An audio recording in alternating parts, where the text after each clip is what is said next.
দর্শক, এই মুহূর্তে সবচেয়ে বড় খবর, চাপে পড়ে গেলেন সুপ্রিম কোর্টের প্রাক্তন প্রধান বিচারপতি ডিওয়াই চন্দ্রচূড়।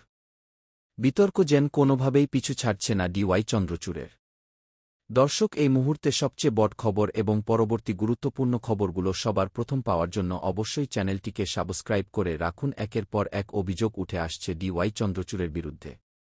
কয়েকদিন আগে মামলা বিকৃত করার অভিযোগ উঠেছিল ডিওয়াই চন্দ্রচূড়ের বিরুদ্ধে।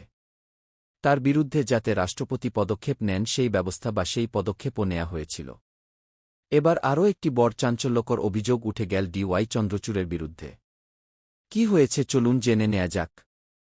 শুক্রবার অবসর নিয়েছেন সুপ্রিম কোর্টের বিচারপতি এস ওকা। আর অবসর নেওয়ার দিনই তিনি ডাক দিলেন বিচার ব্যবস্থার সংস্কারের। তার দাবি, সুপ্রিম কোর্ট পুরোপুরি প্রধান বিচারপতি কেন্দ্রিক। এই ব্যবস্থার বদল হওয়া উচিত। প্রথম থেকেই যখন থেকে সুপ্রিম কোর্ট চালু হয়েছে তখন থেকেই মোটামুটি প্রধান বিচারপতি কেন্দ্রিক সুপ্রিম কোর্ট।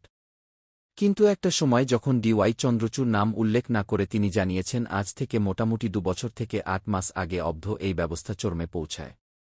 তার বক্তব্য, তারা স্বাধীনভাবে কাজ করতে পারতেন না। যতটা প্রধান বিচারপতি বলতেন ততটাই তারা কাজ করতেন। এমনকি কোনো কিছু যদি মতের পার্থক্য হতো সেক্ষেত্রে শাস্তির খাড়া নেমে আসার ভয় থাকত তাদের উপর।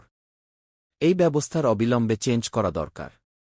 সঞ্জীব খান্না, যিনি আগের প্রধান বিচারপতি ছিলেন, তিনি এই অবস্থার পরিবর্তন করার চেষ্টা চালিয়ে গিয়েছেন, কিন্তু তার হাতে সময় ছিল না। অন্যদিকে তিনি বলেন, বর্তমান প্রধান বিচারপতি বি আর গবাই সঞ্জীব খান্নার মতোই একজন সৎ এবং অত্যন্ত উদ্যোগী একজন প্রধান বিচারপতি। তিনি পারবেন এই অবস্থার পরিবর্তন করতে।